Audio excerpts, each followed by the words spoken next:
талиҷо нигах бародар, ҳар шахсе ки дашном ҳақоратат мекуна, албатта ки баъзе одам нервиш қапида наметавона, баъзе одам хича қапида наметавона, идора карда наметавона, дашном ҳақорат мекуна.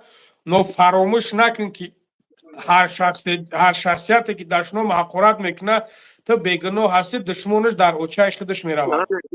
Пайғамбармон Муҳаммад, Давлаталиҷо мегӯяд ки пайғамбармон Муҳаммад саллаллоҳу алайҳи ва саллам мегӯяд ки вақт замоне мешавад ки умматои ма модарои худша дашном мекунанд, хоҳарҳои худша дашном мекунанд. Мақсад